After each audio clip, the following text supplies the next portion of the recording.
참 눈물이 나올 역사입니다. 여러분 아시다시피 박정희 대통령이 1961년 5월 16일 날 군사혁명을 했습니다. 5.16 혁명이라고 그러죠.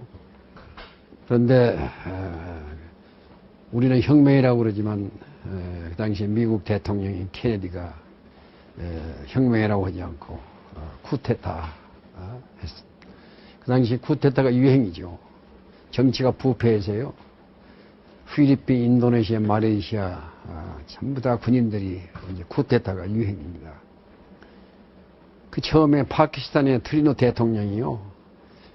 장군 출신이 쿠데타 해가지고 대통령이 되었어요. 그렇게 동남아시아에 그 여행이 붙어서 정치가 부패하고 군인들이 마지막에 나서 쿠데타 했습니다. 박정희도 실은 쿠데타 했습니다.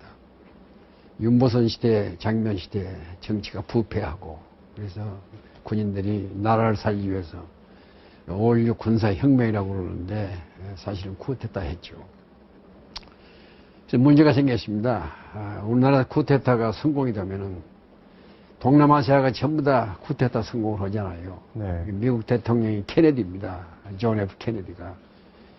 경제 원조를 다 끊어버렸어요. 한국에 주던 잉여농산물 PL 480도 all stop. 쿠데타를 했기 때문에 더 이상 지원을 못하겠다. 네. 쿠데타 하는 정부가 미국 도와주면은 동남아시아가 전부 다 민주주의가 다 노미노가 일어나서 전부 다 쿠데타가 유행이 된다. 안 된다. 경제 원조 다 끊어버렸습니다. 그 혁명정부가 들어서서 박정희가 참으로 고민 많이 하죠. 네. 이 나온 걸 어떻게 할 것이냐. 할 수 없이 최고의 의장 자격으로 미국에 갑니다. 그때는 대통령 자격이 아니고? 아니죠. 네. 최고의 의장이라고 그러죠. 간 수행원들이 13사람이 따라갑니다. 케네디를 만나러 갔어요. 화이트하우스에. 케네디가요, 참, 문전박대했습니다. 자기 의자에서 일어나지도 않고, 박정희 보고, 제너럴 박, 옷 벗고 군대 가라고. 쿠데타 내봐. 빈손으로 그냥 오죠. 그 13사람이 호텔에 와서 눈물 많이 흘려요. 네. 빈손으로 돌아와요. 돌아와 봤더니요, 암담합니다. 다시 학생들이 길가에 일어서게 되고, 미국이 반대한다고 그러게 퍼져가기 시작하고, 정치가 또 불안하게 하고. 그래서 최고의 의장 박정희가 고민을 많이 합니다. 이 조국 어디로 갈 거냐. 나라를 이렇게 했는데, 미국에서 원조가 안 해주면 어떻게 할 것이냐. 고민하다가 생각이 났어요. 네. 라인강의 기적 서독에 가보자. 분단국가, 우리하고 동독과 갈라진 나라다. 마지막으로 우리 카드다. 서독에 가보자. 대사가 누굽니까? 육군 중장, 3스타, 신인군 장군이 최고의 의장 특명에 의해서 독일 대사로 갑니다.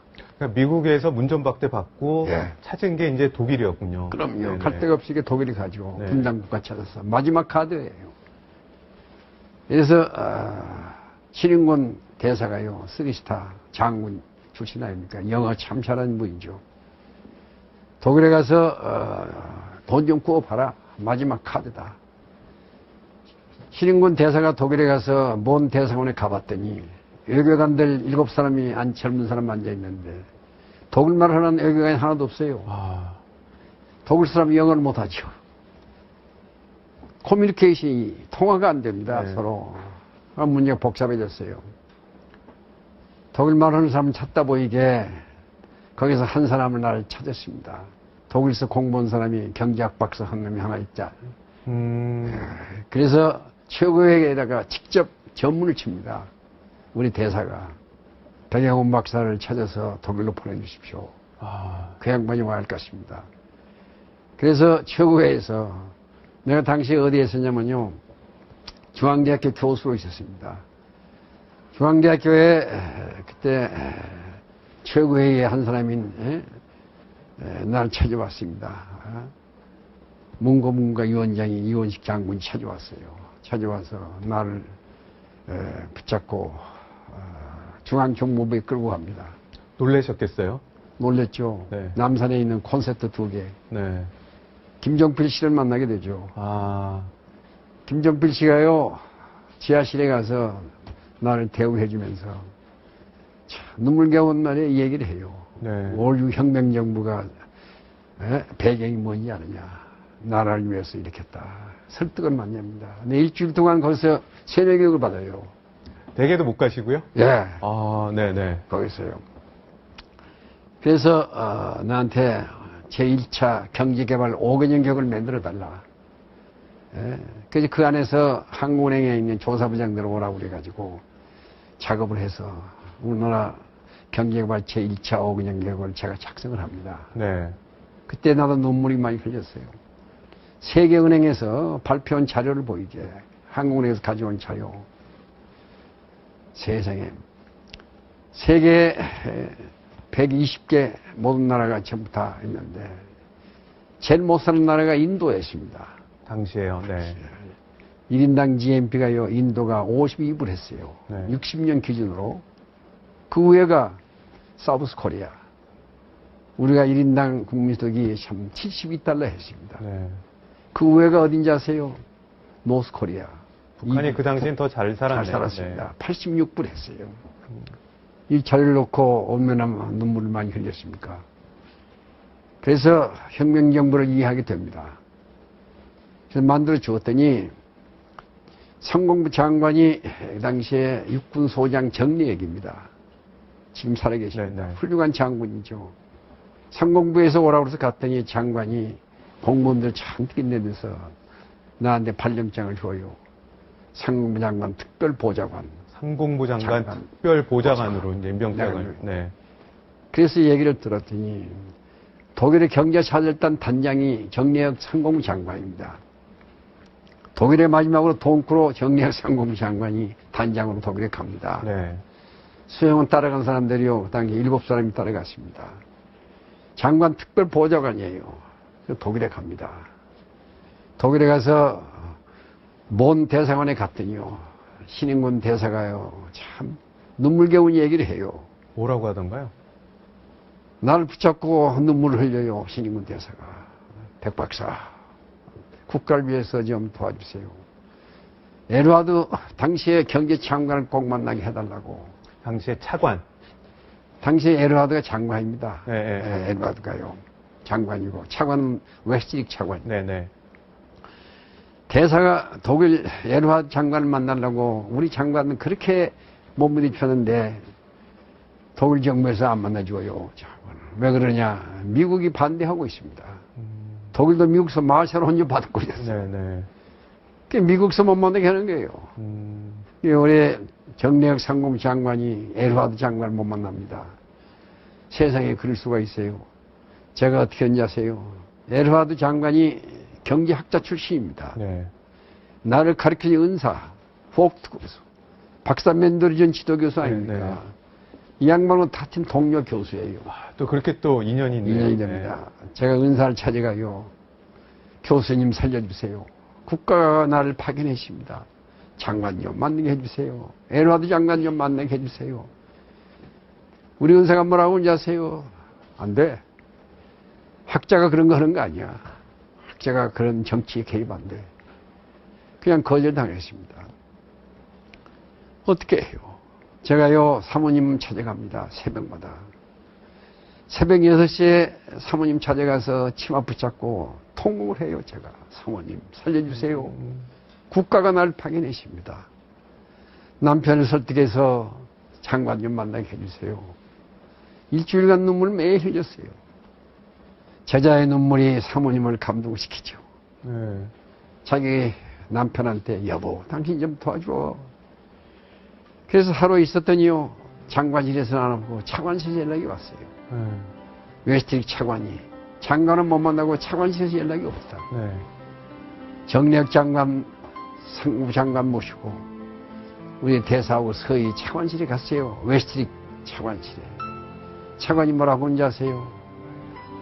우리가 하는 얘기는 지금부터 하는 절대 비밀이다. 이 비밀을 알으면 큰일 난다. 지킬 수 있겠느냐? 예, 지키겠습니다. 독일 정부에서 분단 국가를 도와주기 위해서 3천만 달러 상업자관 주기로 네. 내인가 해놨다.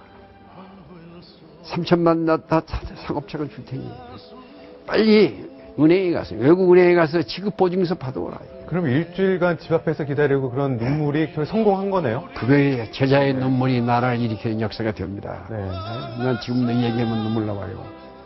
무릎 꿇고 사모님 치마 붙잡고 오는 그 순간. 외시릭 차관이 3천만 달러 상업창을 준답니다. 네. 그날 밤 우리 얼마나 눈물 흘렸습니까? 감격의 눈물, 뭐, 큰 대회 유치하는 거 이상으로 엄청나게 큰 감격이었겠어요. 우리 정래혁 장관 일행이요, 눈물 많이 흘렸습니다. 근데 상업차가라는 법이 있어요. 어떤 법이 있는 건가요? 외국의 은행에 가서 지급보증서를 받아와야 합니다. 아, 외국 은행에 네. 지급 보증서가 있어야 그것도 또 빌려주는 겁니다. 예. 네. 갚겠다는 각서가 있어야 할 거 아니에요, 은행에. 네, 네, 지급보증서. 뭘 믿고 돈을 꿔줘요? 뭐라고 하냐면, 외국의 은행에 가서 빨리 지급보증서 받아와라. 그래서요, 긴급전문을 칩니다. 네. 최고의 의장한테 네. 재무부 장관이 천병규 씨입니다. 민간인 한 사람이 재무부 장관이 천병규 네. 재무부 장관이 있어요. 이분이 홍콩에 갑니다. 여기는 국내는 외국은행이 없어서 외국 은행에 지급 보증을 받기 위해서 홍콩으로. 홍콩에 가서 네. 장관이 직접 가요. 안 돼요. 지금 보증서 못 받습니다. 공신력이 없어요. 네. 천병규 장관이 런던은행까지 갑니다. 안 돼요. 지금 보증서 받을 방법이 없어. 장관은 그냥 돌아와 버리고 대사하고 나오고 둘이요. 대사관 지하실에서 참 20일 동안 눈물 흘립니다. 네. 최고에서 매일 지령이 와요. 어떻게 해보라고 말이에요. 어떻게 해봅니까? 법이 있는데. 지급 보증서 없이 돈을 어떻게 줘요? 네. 상업차관을. 대사하고 붙잡고 얼마나 우는데요, 우리가. 근데 이 소문이 독일서까지 공부한 친구들이 찾아옵니다. 네. 낙타백, 너 왜 못 가고 이렇게 울고 있어? 20일 때요, 노동부에 있는, 독일 노동부에 있는 과장이 찾아왔어요. 슈미트 박사. 기숙사에서 같이 공부한 친구입니다. 네. 다 옛날에 공부했던 게 다 인연이 되는 거예요. 그게 참 조국에 네. 그렇게 발전됩니다. 슈미트가 뭐라고 하는지 아세요? 낙타백, 너 왜 못 가고 이렇게 울고 있어? 네. 나 못 가, 여기서 죽을래. 상업차 내가 3천만 달러 구웠는데 지급 보증서가 없어서 가져가지 못해. 전 국민이 기다리고 있는데 나 못 가. 죽을래. 슈미트가 뭐라고 하는지 아세요? 낙타백, 내 나라 일거리 없는 실업자 많지? 직업 없는 사람 많지? 한해 많다고. 그래, 오늘 푹 차려. 방법이 있대. 나는 그냥 이러고 가는 줄 알았습니다. 그 다음날 아침에요, 대사 앞에 서류 가지고 과장이 찾아왔어요. 슈미트 박사가. 아, 네. 뭐라고 하는지 아세요? 대사님, 독일의 강부, 당신 나라 실업자가 많지 않습니까? 독일의 강부 한 5천 명 보낼 수 있어요. 탄광에 일할 강부. 독일은 탄광에 다 캐먹고 지하 1000m에 내려가야 합니다. 1000m요? 네, 지열이 40도예요. 뜨거워서 못 내려가죠. 40도의 지하 1km네요. 2km 내려가야 합니다. 그럼 지열이 40도 지나야 되고. 네. 네. 그렇게 거기서 외국 근로자들이 일하다 도망가 버렸어요. 외국 근로자들이 힘들어 못하니까 이제 우리 광부 보고 좀 일본 처음에는 일본 노동자도 와서 가버렸고 파키스탄, 터키 전부 와서 가버렸어요. 1000m가 어떻게 일을 합니까? 네. 작업 조건은 나쁩니다. 대사님, 지하 1000m에 내려가야 합니다. 강부 5,000명 보낼 수 있어요. 그랬어요. 그 대사가 뭐라고 하는지 아세요? 뭐예요? 5,000명? 5만 명 자신 있다고. 문제없다. 빨리 알아보시오. 빨리. 말 그때 뭐라고 하는지 아십니까? 슈미트가. 대사님, 간호부들도 한 2,000명 보낼 수 있느냐요? 간호사들. 특히 간호조무사. 독일의 시골에 병원 막 짓는데 독일 여자들 간호부 왔는데요. 남자 시체 닦아줘야 하고 목욕해줘야 하고 이런 걸 안는데요. 아, 시체도 닦고 목욕해주고 이런 거니까. 한국서 간호부들 한 2,000명 보낼 수 있냐고 물어봐요. 우리 대사가 뭐요? 문제 없습니다. 빨리 알아보시오. 최고의 의장한테 긴급 전무를 쳤어요. 네. 강부 5,000명, 간호부 2,000명 모집해서 보내주시오. 박정희 당시 의장한테 보낸 거죠. 네. 여기에 기적이 일어날 것 같습니다. 최고에서요, 전국 신문에 광고 깔았습니다. 강부 5,000명, 간호부 2,000명 모집을 했어요. 그런데 강부 2,000명, 5,000명 모집 몇 명 시작한지 아세요? 47,000명 시했습니다. 아, 엄청난 경쟁. 경쟁 10대 1이에요. 전부 고등학교 졸업자를 모집했습니다. 네네. 광부를 어떻게 해요? 대학 출신들 어떻게 광부를 어떻게 보냅니까? 전부 대학 출신들이에요. 이력서 소개해가지고 고등학교 나왔다고 거짓말 해가지고. 아, 이력서를 더 다운시켜서. 고등학교 나왔다고. 학력을 좀 낮게 하고. 경쟁이 심해요. 10대 1입니다. 네. 심지어는 어떤 사람들은 석탄공사 탄광청에 가서 얼굴 다간 말이 흙묻히고 와서 경험이 있다고 울고. 전혀 경험이 없는데 네. 흙묻히고 와서 경험 있는 척 보여주고. 일거리 찾으세요. 실업자들이 많아서. 몰라듭니다. 강부 5,000명 모집하는데 47,000명 왔어요. 네. 간호부 2,000명 모집하는데 참 놀라울 게요. 25,000명 응시했습니다. 경쟁이 10대 1이에요. 거기서 우리가 최초로 강부 300명을 뽑아가지고서 보낸 것이 1963년 12월 21일이 그게 지금 얘기하는 파독광부의 첫 번째. 첫 번째. 그래서 그날 63년을 기해서 작년이 파독광부 50년이라고 그러지 않습니까? 그래서 KBS, MBC 전부 가서 위로해주고요. 박근혜 대통령께서 자기 아버지가 보낸 강부들을 150명을 취임사 서울 대통령 취임식할 때 초청을 했습니다. 네. 그래서 파급이 되어가지고요. 전 세계에 있는 강부들이 만세 부르고 눈물 흘리고 국가가 인정을 해준다. 그래서요. 역사가 이렇게 바꿔졌습니다. 그런데 원장님, 그 박정희 전 대통령이 이제 독일을 방문하게 되는 건 어떤 계기로 이제 그렇게 해서 화독광부. 들어가 보세요. 네. 그런데 우리 특히 간호부들이 그렇게 일을 잘했습니다. 독일 국회의원들 병원에서요. 시체 닦아주고 막 목욕해주고요. 눈물겨운 일을 많이 했어요. 독일의 사람들이 한국의 간호부들 뭐라고 하는지 아세요? 코리아 엔젤. 한국 천사들이 왔더라 이게. 국회의원들이요.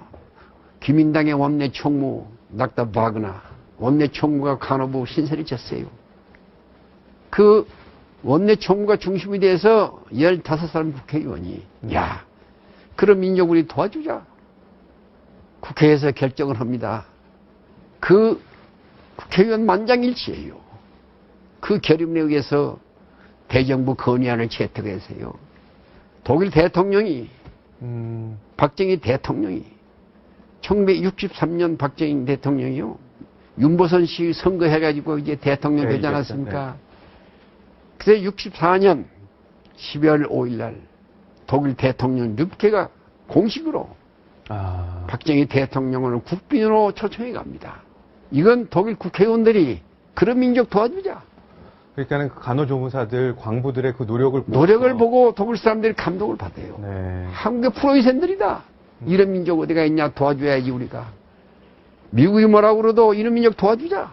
국회의원들이 대정부 건의안을 채택해서요. 네. 박정희 최고의 의장이 대통령이 된 다음에 12월 5일 날 독일 대통령 르브케가 초청해서 갑니다. 그런데 저는 중앙대학교 교수를 할 때 아닙니까? 청와대에서 오라고 그래요, 나를. 그때 비서실장이 직접 찾아와서 네. 대통령이 나를 찾는데요.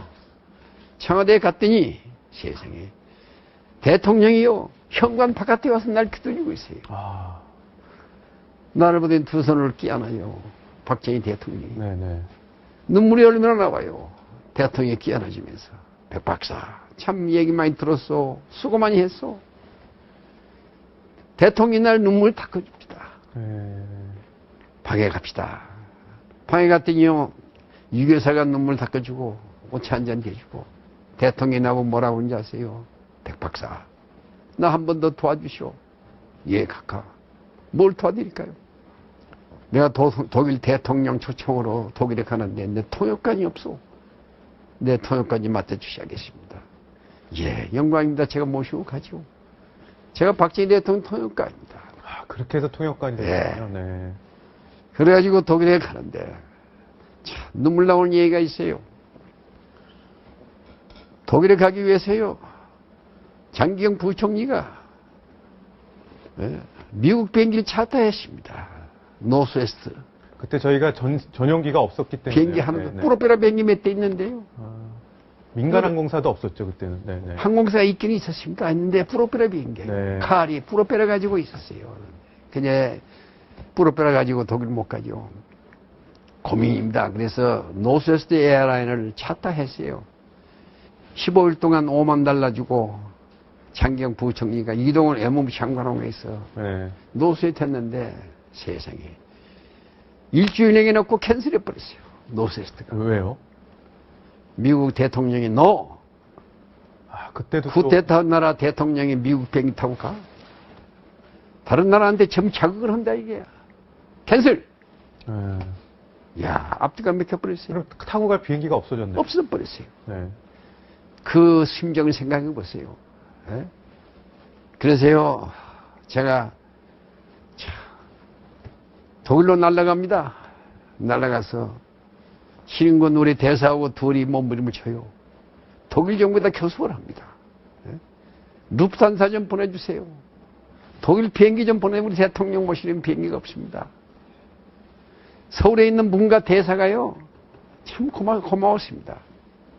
그분이 독일에다 부탁을 하고 직접 제가 독일의 르께 대통령을 만나게 돼요. 네네. 대사하고.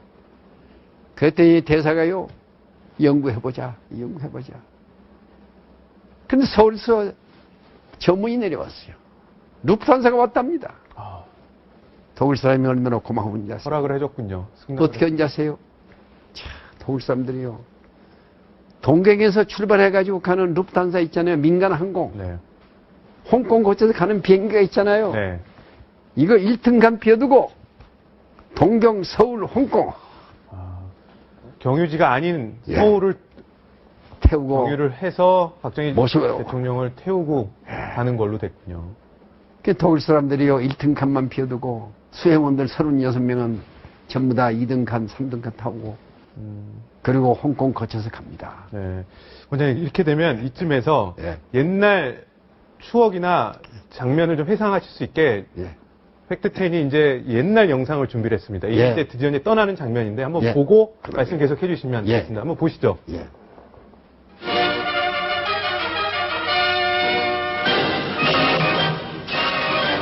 독일 연방공화국 뇌부케 대통령의 초청을 받은 박정희 대통령은 12월 6일 가두에 늘어선 시민들의 열광적인 환송을 받으며 풍정만리 독일 방문의 장도에 올랐습니다. 그런데 우리나라 국가원수로서는 사상 처음으로 브라바를 방문하게 되는 이번 박 대통령의 방독은 국토 양단의 공동 운명에 놓인 한독 두 나라의 유대를 보다 굳게 할 것이며 우리나라 외교의 서구 진출에 새로운 기틀을 마련하는 계기가 될 것입니다.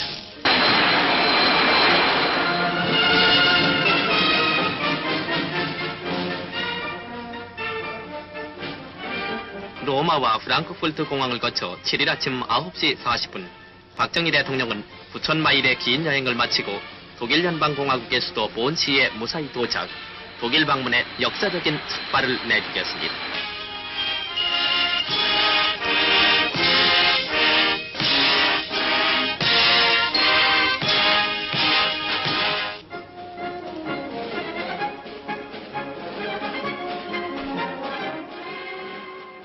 이제 계속 영상은 이제 갈 텐데요.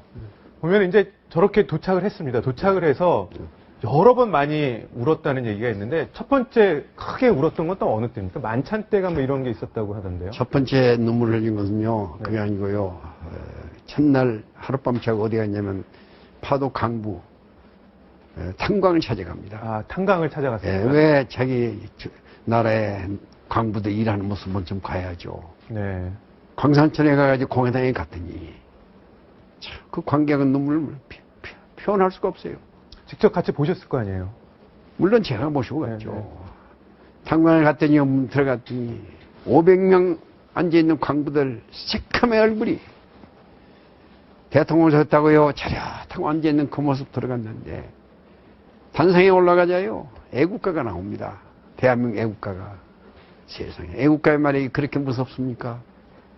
애국가가 나오는데 음악이 애국가가 부를 수가 없어요. 전부 일어나서 울어버립니다. 아. 대통령도요, 연설문을 가지고 가서 읽으려고 몇 번 했는데 연설문을 놓고 대통령이 울어버려요. 여러분, 이게 무슨 꼴이에요? 여러분 새카만 얼굴 보이게 내 가슴에서 피눈물이 나와요. 여러분, 우리 합시다. 후세를 위해서 우리 합시다. 나 할게요. 네. 대통령 울자 전 광부들이 일어나서 대한민국 만세, 만세. 1시간 동안 서로 껴안고 울고 눈물 바다가 됩니다. 아이고. 바깥에 나갔더니요, 대통령 못 가게 해요. 카카, 나도 데려가 주세요. 난 뭐 못 가, 여기 싫어요. 참으로 이 광경을 우리가 어떻게 표현합니까? 네. 대통령이 고속도로 아우토반 타고 올라오면서요, 한없이 눈물 흘리는 그 장소. 눕게 대통령 비서실장이 탔는데요, 눈물 닦아주면서 카카, 우지 마세요. 박정희 대통령 길가에서 눈물 흘리는 그 모습 지금도 항상 생각이 됩니다. 네. 그러고 가서 어디 간지 아세요? 그 다음에 에드와드가 이제 수상이 되었습니다. 경제장관이 수상이 되었어요. 대통령하고 에드와드가 단독회담을 합니다. 그날이 1964년 12월 8일 날입니다. 단독회담을 하는데 제가 통역을 했는데요. 박정희 대통령이 에드와드를 붙잡고요, 한없이 눈물 흘립니다. 카카, 우리 도와주세요. 우리 분단국가 우리도 잘 살기에 우리 군인들 거짓말 안 씁니다. 돈 좀 빌려주시면 우리 갖겠습니다. 카카, 우리 도와주세요. 에드와드가요, 박정희 손을 꽉 쥐고 그럽니다. 카카, 우리가 도와드릴게요. 힘내세요. 힘내세요. 그 광경을 지금 어떻게 표현합니까? 대통령이 한 30분간 눈물 흘립니다. 아이고. 에드와드 눈물 나와요. 그 대통령의 눈물이 한나라 경기를 일으키는 엄청난 1억 5천만 마르크 차관을 받습니다. 또. 그래서요, 처음에 간 광부 간호사들이 왜 간지 아십니까? 돈을 독을서 꾸는데, 네. 은행에 가서 지급보증서가 없어. 돈을 물 수가 없어요. 법이 있는데. 독일의 코메르스방 상업은행에서 돈을 꿨는데요, 3천만 달러. 세상에. 은행에서 지급보증서가 없어요. 어떻게 합니까? 내 친구 덕으로 광부들 독일에 가고 월급 있잖아요.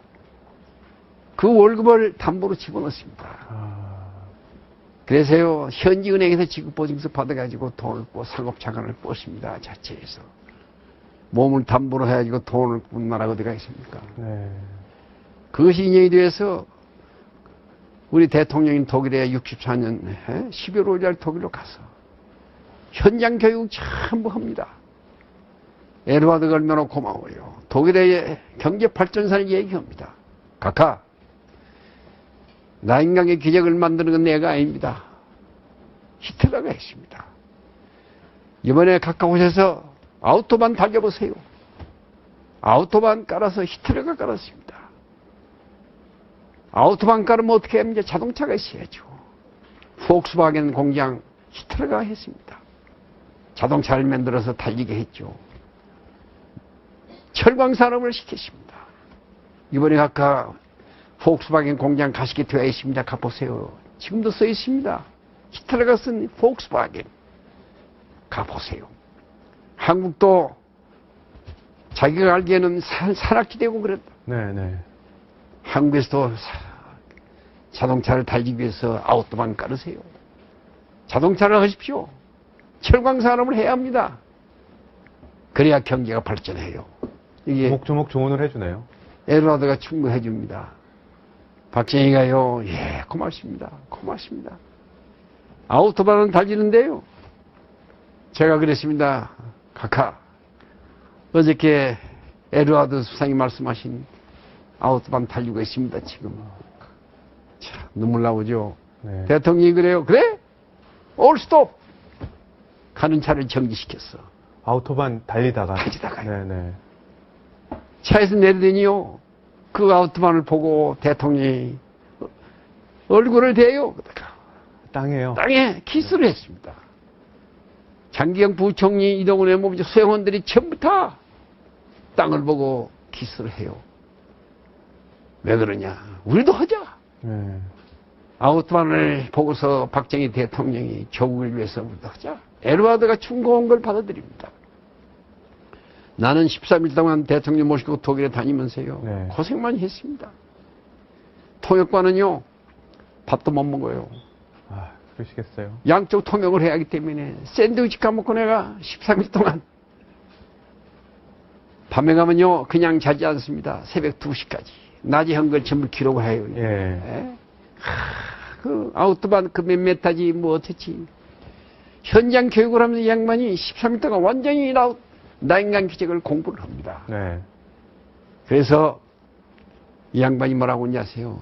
프랑크푸르트에 돌아올 때 얼마나 기분이 좋습니까? 어? 재미있는 에피소드가 있어요. 또 어떤 겁니까? 서백님이 갔죠. 동독과 갈라진 나라입니까? 그 다음에 분단국가이기 때문에 서백님이 갔더니요. 무란트 시장에 나왔어요. 네.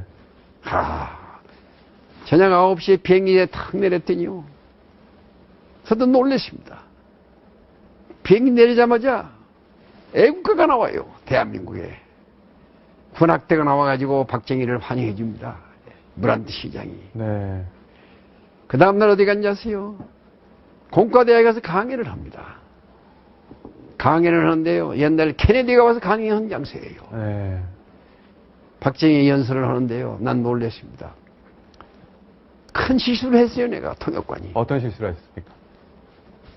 박정희가 들어가자마자 단성에 올라가자마자요. 연설하려고 차 준비했잖아요. 네.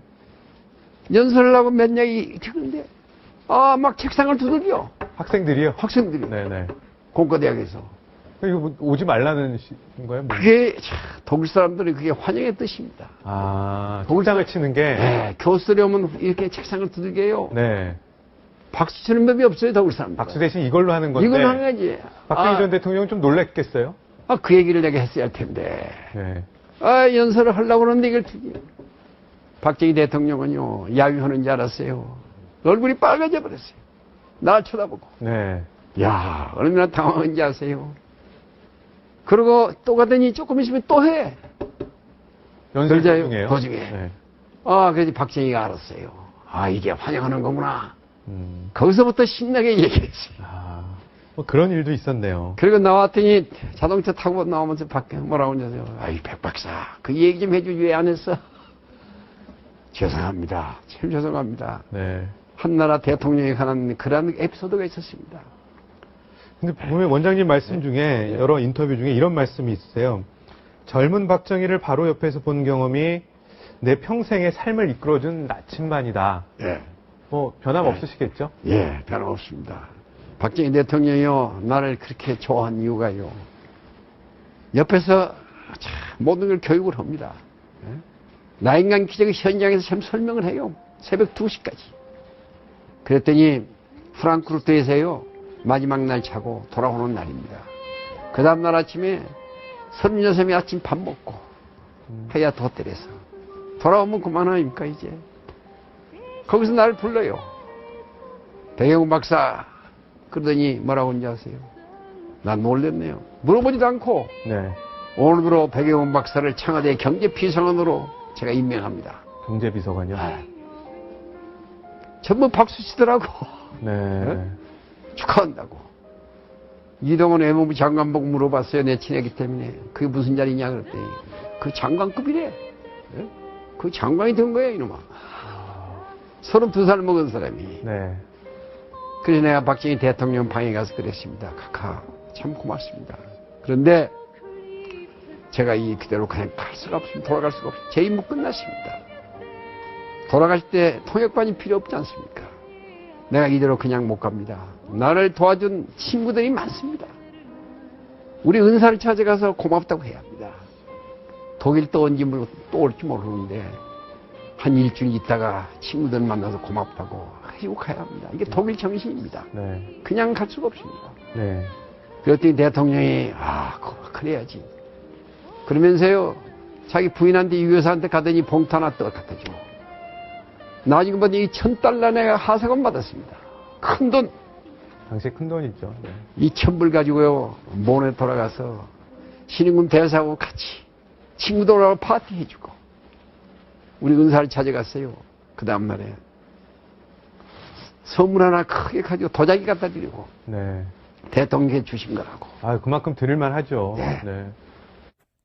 얘기를 여기까지 들었는데 이 나라는 정말로 어렵게 여기까지 온 겁니다. 우리가 만약에 박정희라는 대통령이 없었으면 정말 이 나라가 여기까지 올 수 있었을까요? 아무리 독재 외쳐도 이 나라에는 이승만과 박정희 대통령보다 더 잘한 대통령은 없었습니다. 온갖 데모지를 당하면서 국제 타도한다고 그래 했어도 정작 본인이 대통령 되고 나서는 모두 다 해놓은 걸 보면 어느 누구도 이승만과 박정희의 해놓은 업적에 비교가 되지를 않습니다. 건국의 대통령과 이 나라를 이렇게 잘 살게 만들어 놓은 대통령을 잊어버린다는 것은 정말로 배은망덕한 일이고 있어서는 안 되는 일이라고 생각합니다. 그렇게 독재를 외치고 본인들이 나서면 마치 잘할 것처럼 그렇게 했어도 정작 그분들보다 잘한 사람이 있으면 한번 나와보라 해보세요. 역대 어느 대통령도 이승만과 박정희 대통령에 비하면 발꿈치도 못 따라갑니다. 나라를 세우고 이렇게 잘 살게 해준 대통령을 갖다가 정말 존경의 대상이 돼도 모자를 파네 독재라고 몰아붙인다는 게 말이나 됩니까? 이제는 모든 국민들도 그게 어느 정치 집단의 정권 탈취의 목적이었다는 것을 모두가 알아차려야 할 때입니다. 한미일 동맹을 굳건히 하지 않고 이승만, 박정희 대통령을 존경하지 않는 한 이 나라는 영원히 희망이 없다고 생각합니다. 그러면 오늘 여기까지 하겠습니다. 시청해 주셔서 감사합니다.